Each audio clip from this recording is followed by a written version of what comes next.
Hello everyone, this is CJNovo992 and today we're back for another brand new video and we are here once again to reflect, break down and discuss the latest Rangers game. A Rangers game that did pick up all 3 points, that did keep a clean sheet, but I imagine has us all thinking the exact same thing.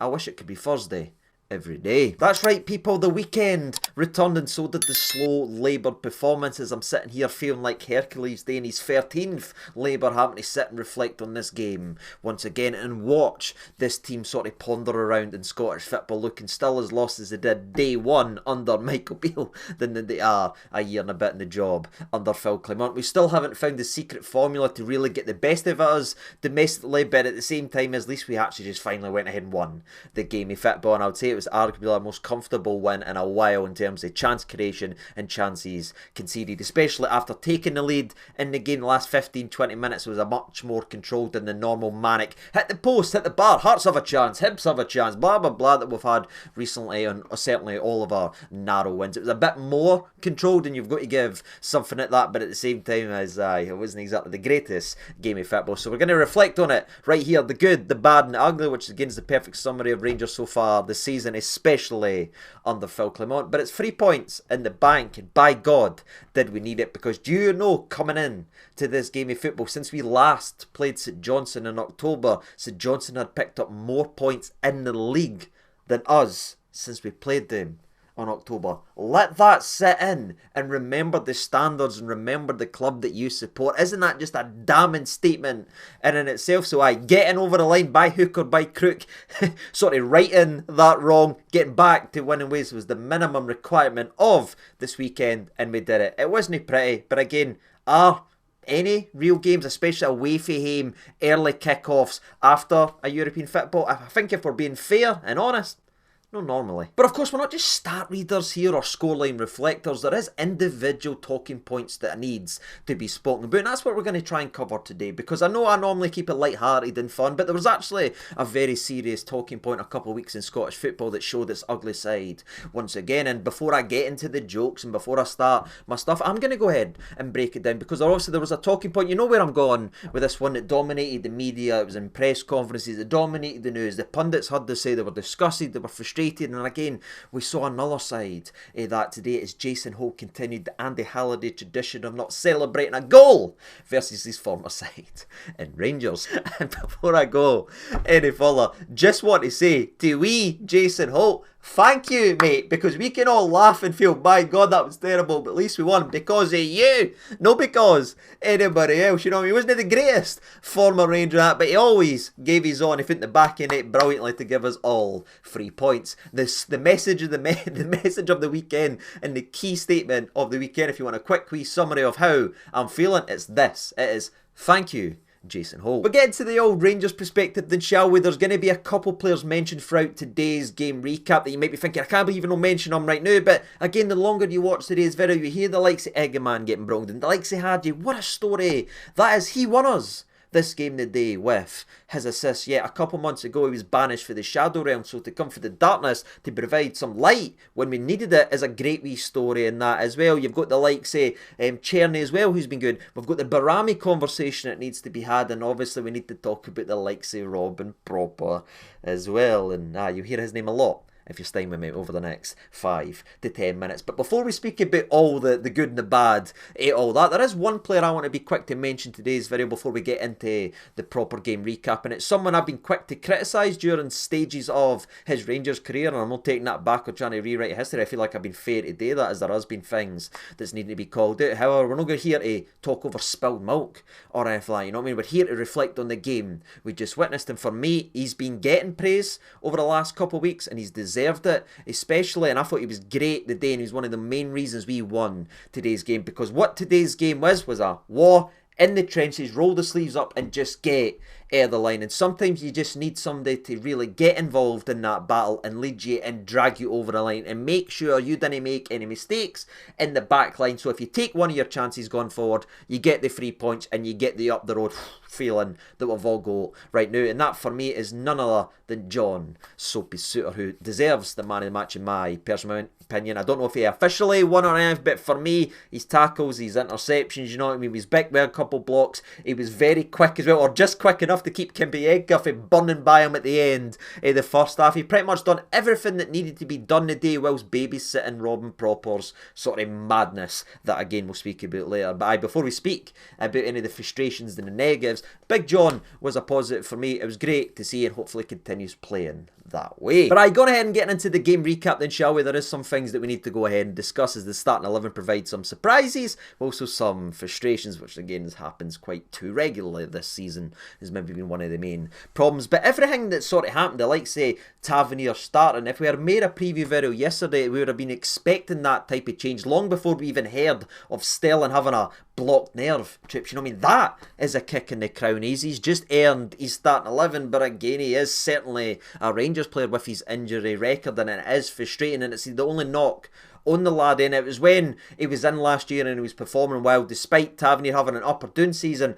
I still spoke about the benefit of the likes of Tav. Even when I made that video, Tav is it over in the summer, you can say what you want about Tav, but his best ability was availability, and he seemed to be able to play every game, seemed to come away from every game, and Sterling's unfortunately no quite up to that stage. But Phil did say hopefully it's nothing too serious and he's back very, very soon. But in case you didn't see the game or anything, you wonder why Tavernier started and Sterling wasn't even on the bench, it was simply because of that. But again, at the same time, as even if Sterling was fit, I was expecting the likes of Tav to come in and start. And again, if we made the preview video yesterday, we would have certainly went ahead and broke that down. A wee explanation, by the way, because I got a couple comments and tweets and everything like that. I don't often make the preview videos if we've already talked about the opposition several times in a quick succession. You know what I mean? This is our third time playing St Johnstone in, what, 4 months, and I'm very wary of your guys' time, and I didn't want to take it for granted or anything like that. I want, when people tune into these videos, to have something worth saying, and I feel like when they watch a video, either they laugh or they take something away from it, and it's been worth watching. And I do worry that if I sat here and spoke about St Johnstone for the third time in 3 months, people would be like, oh, here it goes again, and I didn't want you feeling bored of that on the old channel, so I just didn't make the preview video. But again, Tavernier starting wasn't a surprise for that. This is the types of games that Tavernier should be getting rotated in if Sterling is playing in Europe, vice versa, etc., especially with Casemiro not playing and being seriously injured. If Casemiro was here, I would have a problem with this, but you know what I mean, you do need to rotate, you need 2 for every position. Steven Gerrard showed us that during his Rangers managerial career. But it was the starting striking position that did get me excited the most, because I thought it would be Danilo, if I'm honest with you. It wasn't never going to be Dessers. I don't think he deserves to be even in the conversation to be a starter now for Rangers, but at the same time, as I did expect Danilo to maybe get the nod, but I was excited about Egman, and I want to talk about Egman as well, because did he get the highlights today? Did he get the goals? Did he have the beautiful nutmegs? Did he have the assist? You know what I mean? Did he have the stats? No, and that isn't a knock on him. And I see people saying, oh, there's the bubble burst already, and that's very silly in my personal opinion, because what this game was, and him learning, is exactly what should have been happening over the last couple months. And I do have more patience with him maybe making the wrong run, or maybe getting this, or maybe losing out here, or maybe not being at the exact right position in terms of the box, because this is a young laddie that needs reps and needs time and needs experience, and he's only going to get it by playing it. And for me, I love to see that. That's what I want to see in several other positions in the park. You know what I mean? I'm alright with being frustrated and being annoyed at certain things if the players are going to be getting better and learn for these experiences. And I thought Egman actually grew into the game as well, to up to the point where he was substituted. He probably had his best 15-20 minutes, but he still showed good touches, he still showed good energy, go a couple shots off. But anyone that's coming here to say, oh, Egman never scored, there's the bubble burst already, or anything like that, it's silly for me. That's exactly the type of performance this laddie is going to need to put in over the next couple of weeks against the hammer throwers, the bussies. He's got to learn how to play with that, because just playing him in European football with the high lines and that isn't going to teach him nothing about us domestically. It's these types of games and these types of performances. And for me, it was a promising one when I look at it through that lens, and I hope to see a lot more, because again, he did link up the play, he did bring others in and force the keeper into a good couple saves as well. So that's how I feel about Egman's start versus St Johnstone. It was actually just refreshing to see him not being subbed off at half-time, as he has been over the last couple of starts he's had in Scottish football, which, again, I've moaned it a lot. It was also great to see Hagi start as well, but we're going to be speaking about him a lot in the game recap, so let's just get into it then, shall we? And that's where my tone has to turn a little bit, where we're talking about some positive things and some exciting things to a bit more dross, because honestly the first 10 minutes of this game was really, really poor. There wasn't any tempo from Rangers, it wasn't powerful, it wasn't ramping, it wasn't penetrating, it was sort of just through the motions, and it was actually St Johnstone getting to the byline and putting some crosses. Something we never really came to expect over the last couple of weeks with Stelling. He's been shutting down the side, but there was some crosses in Tavernero's side. There was a lot of crosses for Big Jeff's side, and I will give credit to Tavernier here as well, by the way, because for me, I think he puts his best bit of defending he's put in for a long, long time in the 7th minute of this game. People's already forgotten about what I'm talking about here, but Jeff gets burnt down the left-hand side, the left-hand side of Rangers, the right-hand side of St Johnstone. Barami's no there to help him. They put in a very, very dangerous ball into the actual mixer, and Tavernier actually reacts looking at the wide open St Johnstone player at the back post. You're talking about a cross to the back post at Tav side. How does that usually end up? We all know we've been scared with it in the past, but he actually reacts brilliantly, watches his man, gets on the ball and gets a last ditch header on it, and that is brilliant defender for the skipper, who again I've been criticising a hell of a lot this season, but that was very good defensively. You know what I mean? Nothing's ever personal right here in the channel. If you play well, I'll say it. If you didn't, I'll say it as well. That's how I feel like you've got to be when you talk about football. So that was good for the skipper, but we're talking about a header for a right back in the first 12-13 minutes of the game. That's what we offered to start. Again, it's just not good enough. And that's how I felt for the majority of this game, because you have to go about 15-16 minutes into the game for Hagi to finally get onto the football, plays a nice wee ball out to Cherny. Cherny cuts inside, has a shot, but then it was another 15 minutes of just slow, sluggish, overplaying, too many touches, too safe on the ball. And I think a lot of that comes down from the way we set up as a team, with the two defensive midfielders and the one slightly ahead of him that does come back and everything. And I know it worked under Gerrard for a year, and I know a lot of teams play the 4-3-3, etc. Say, well, it's the most hanging formation for a reason, and I get why people say that, but you think of the second half when we had Danilo and Egman on at the same time, the difference that made, because the three centre-backs and the two centre-backs couldn't just mark one guy, you know what I mean? They actually had to move there, and that creates space for other people. And I do wait forever for the penny to finally drop, that maybe, just maybe, versus the likes of St Johnstone, versus the likes of teams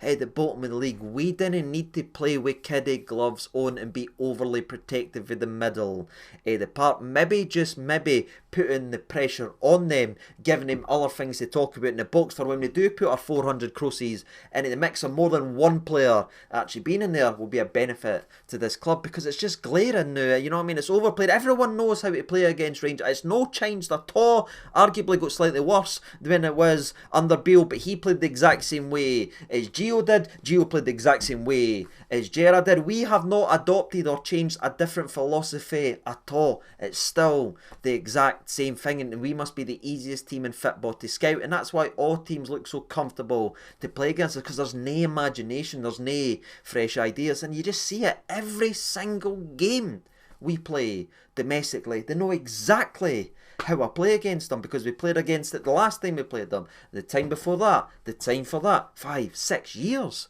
worth now. I do think the formation and the personnel and the midfield does need to be tweaked hell of a more. We didn't need to fall in love with this one man up front. Yeah, it worked well with Morelos, but we've no got a prime Morelos anymore, doing some bits, being able to drag us through games, and you know what I mean? We are where we are now, so maybe just a fresh idea, and that's what I keep waiting for Phil, because honestly the first half was crap. Well, I mean, it was St Johnstone. Again, we mentioned Big Soapy earlier on with that sort of last-ditch challenge where they were sort of getting behind, because they play with sort of the two up top. Kimpienka's sprinting, just absolutely leaving people for dead, but Soapy just gets his foot on the ball. Jack Butler needs to come out and dive it. He did it. We get away with that, and again, we're talking about St Johnstone here, nay disrespect, with the most opportunities, the most crosses, the most nervy moments in terms of putting us under pressure. We're supposed to be Rangers, man. It's so bad, but we can smile and be happy and say, oh, stop moaning.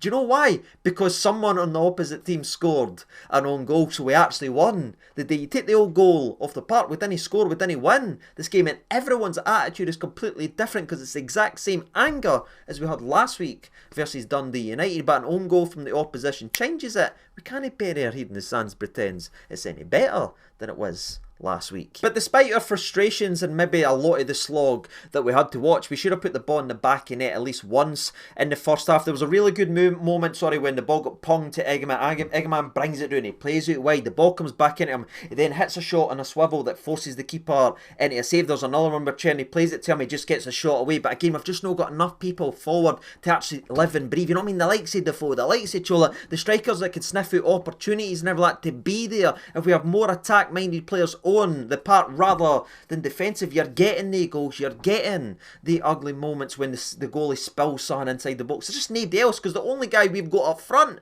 is the one who's had the actual shot in the first place that's usually outside the box given our play style. But aye, the biggest opportunity came to Barami, and it was actually some gorgeous play from both Tavernier and Cherny. Tav to Cherny. Cherny takes a touch, plays it beautifully with his right foot down to Tav. Tav then does a delicate little chip into the mixer. Barami tries to just cushion it in, but he doesn't get enough on it as big Jack Sanders does. Put him under pressure, but at the same time, that's me being very kind to Barami, because if that's anybody else, and if that's Dessers, people are losing their mind. So for me, I feel like we've got to call it to what it is. That is a howler for Barami, and he should burst the back of net. But it does take me to a talking point with the terms of Jack Sanders here, because a lot of what we tried today did fall because of him, and we've spoke about him over the last couple of years, even at Kilmarnock and a lot of the St Johnstone preview videos. We have singled him out because he is 6'4" and he's very quick, because a lot of St Johnstone's attacks started from him running out, you know what I mean, doing the Beguera run, getting on the ball, running, doing what Goldson used to do, does what Souttar sometimes does as well,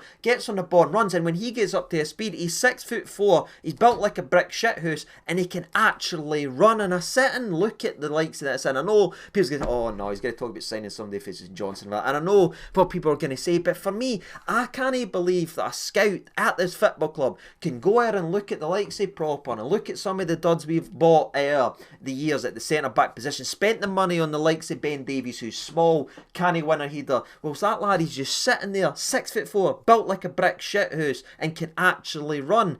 Why, it's no worth a wee gamble for a couple $100,000. That's all it would be. You know what I mean? Would it be the worst sign in the world? Probably no, because for me, he identifies and strengthens several positions. One, he's tall, he can header the ball, and two, he can actually run, which he's clearly got over the likes of Prop. And I know that's maybe a wee segue and people didn't agree with that, but I just look at stuff like that and be like, that's what we used to do when we used to win things and build. We used to cherry pick the talent that's out there, and every time I watch him, I'm so damn impressed with him. And I think if you watch this game of football, you saw how he defended Egman, you saw how he defended, you saw how he covered for his own centre-back teammates because of that pace. And maybe one of the reasons we didn't burst the net the amount of times we should have in this game was because the big laddie was there each and every single time. So it's just a wee bit of a conversation point, because obviously Proper showed just he couldn't win a header, he's slow and sluggish, and I guess we need to talk about that as well, because he tries to header the ball around about the 38th minute of the game, the ball ends up bouncing him, St Johnstone nearly score for it again. And I look at Proper, and it's not just the lack of pace, right, because Hollander couldn't run as well, you know what I mean. Professor Xavier would have outran big Hollander, right, but Hollander used to read the game brilliantly and he was very calm. I look at Proper, and I don't think Proper's a bad player at all, by the way, you know what I mean. He is a very good defender, he showed that for the majority of his career, but he's just too rash and he wants to get involved in everything too quickly, and he's just diving into stuff and being overly exposed each and every single time. He needs to just go and take a step back, and I think he would be a good player. But if we want that rashy, quick centre half, that's never Proper. It's no Ben Davies. And I'm not saying it's the likes of Jack Sanders, but it is something I look at and I think, God, well, that cost buttons to take him, but we'd rather spend millions and millions and millions of guys that didn't even tick the requirements we want for a centre half. It's just something that stuck in my mind forever, and I thought it was quite glaring the day if you watch the game how well Jack played compared to how poor Robin played, and the price tags that they actually cost and what they do for each side. But I guess I'm thankful for that centre-back conversation and maybe the discussing about the scouting and the money that we waste elsewhere, because there's nothing else to talk about in that first half. You know what I mean? You have the Barami shot, you have a couple of opportunities, you have a defensive header for there and some good play from Czerny with a shot just wide and a couple of creations, but that's it in the entire 45 minutes of football. So let's get to the second half then, as we saw some changes happen as Proper was ripped off at half time for the likes of Leon Balogun, and Ridvan Yilmaz came on for Barami as well, who may have a knock or not, or maybe just was substituted off because he was poor again. Maybe, just maybe. The only benefit was the fact that Hagi was able to come out, because there was a moment it looked like he had hurt his back after some really hard challenges. He was getting the Todd Cantwell treatment. You know how Cantwell was kicked for pillar to post. Hagi was getting a wee bit of that today, and I thought, oh God, here we go. But he gave Phil the thumbs up when Ridvan was going to come on for him. He came out in the second half, and aye, thank God he did, because if he take him off the table and we didn't talk about the assist, what are we going to talk about in the second half? Because before the goal there was, what, 2 incidences to talk about. You had a Tavernier free kick that was a bit of a camera save from the goalie. You had the likes of Egman having another shot, but again the goalie spills the shot, but there's no one there to actually feast on it or gamble or anything like that. You had Jeffy a couple times running down the left hand side, putting some balls in the mix up, but just not enough people there, as Jack Sanders sort of just seemingly was there each and every single time, just winding me up as he always does. He seemed to be in the right place at the right times, right? But eventually we did go to the bench, and eventually we did pull the trigger, and it wasn't the trigger that a lot of people thought it was going to be, because I saw Danilo come on, I was like, it's probably going to be Egman, but he ends up keeping Egman on and brings Danilo in, and I'm sitting saying, oh, here we go, he's going to end up putting Egman out on the left. But we didn't do that either, ladies and gentlemen. In fact, what we actually went ahead and did was we took Big Jeff off, put Ridvan back at left back, put Hagi out on the left hand side, played Egman and Danilo just actually behind him, which is a position he's played before in Dutch football, and I think a lot of his goals, actually ironically with Czerny as well, was a wee bit of that movement. But I liked that, and again, putting 2 strikers on the part and playing them centrally gave St Johnstone something completely to think about, and it was just such one of those moments. You could even tell the way I flustered my words right there. It was like, finally a manager's actually played 2 up top in that spell for about 10 minutes when we had 2 strikers playing actually up the middle was the best we played in this game. As chance after chance after chance, not only did we score a goal, but there were several other key opportunities that instantly died the second we reverted back to the crappy one-up front formation and took Egman off. Like, somebody has to go, look at that 10 minutes. Was that no grid? Did you see how St Johnstone were erratic? Did you see how we created so many opportunities? Because we had one striker going that way and one striker going that way, and that created space. Surely somebody's saying, Phil, it's finally starting to click with you. Who should be starting at right back? Who should be starting up front? Maybe change your formation, because look at what was actually happening. But enough talking around the actual goal. Let's go ahead and talk about it. It starts down the right hand side with Czerny. Nay surprise there. He goes ahead and picks out Connor Barron, who crosses it in to the mixer. And again, it might sound daffy and it might sound like I'm overplaying a point, but see, because we've got 2 strikers in there, the 2 centre halves aren't comfortable. They end up just heading it right up in the air as they've got somebody on each of their shoulders. That falls to Hagi, and Hagi plays a wonderful ball to the back post. An outrageous ball, the quality that lad has got in his locker, and he drops right in the mix. And I'm thinking Tavernier scored. I'm like, I'm happy for the skipper, you know what I mean? Because as much as I get frustrated in the jokes and the annoyances that I've had and everything like that, I still really appreciate him, and I think everyone who watches this channel for years know I was a bit of a Tav fanboy, but everyone has their time now. I like that for the skipper, you know what I mean? Hagi assist, Tav goal, what year is it? Then I see the highlight and see it's Jason Holt, and I say, by God, really? What year is it? But as I mentioned previously, prior to the goal, that did kickstart Rangers just tearing St Johnstone apart. You then had Czerny playing a wonderful ball into Danilo, who should probably do better here, but forces the goalie into the save. And it was the same again for Egman a couple minutes later. Has another shot. You're just peppering the goal. You're creating opportunities. You're pinning the back. It was great right up to the moment we subbed Egman off, and then it started to fall away as we brought on the likes of Diamande, reverted back to our shape, and it just sort of killed the attacking momentum that we actually had. Now again, we were still in much better control of the game. I thought the last 50 minutes was actually properly managed by Rangers players on the part we did get over the line, but that wee spark, that 10 minutes of football during 80 minutes of slog was really, really nice to see, and I just keep hoping and saying, just maybe it'll click on. We didn't need 2 defensive midfielders to play against a lot of these side. Keeping them pinned in, having bodies in the box might be the way to get us scoring a lot more goals. But that's it, ladies and gentlemen. That's truthfully it for the game. If it with the likes of Kieran Dowell came on, there was a couple wee almost moments here, there and everywhere, but nothing really glaring for either end, which is actually very nice to say, because I wasn't crapping my knickknacks in this game of football, and it did go ahead and finish up 3-1, and it's only our 3rd away win in 11 matches.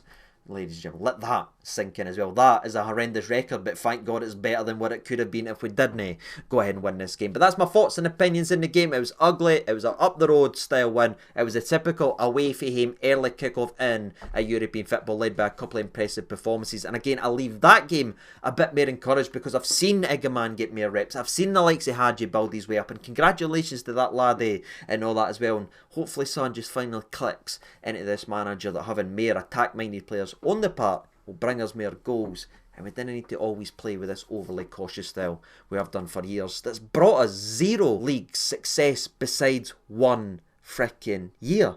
You know what I mean? Let's change it up. That's the way I look at it. What about you? Let me know your thoughts and opinions down there in the old comment section below. And as always, I've been Saging over 92. You can let me know if you want a preview video for Kilmarnock. I know we spoke about them, I think, a month ago or anything like that. You can let me know if you're still watching today's video. If you don't, that's fair enough, because I know we've spoken about them and you didn't want to hear about them. Again, I can appreciate that. And I'll see you Wednesday night if that is the case. But whenever I see you, I thank you so much for watching. All the best, and bye-bye.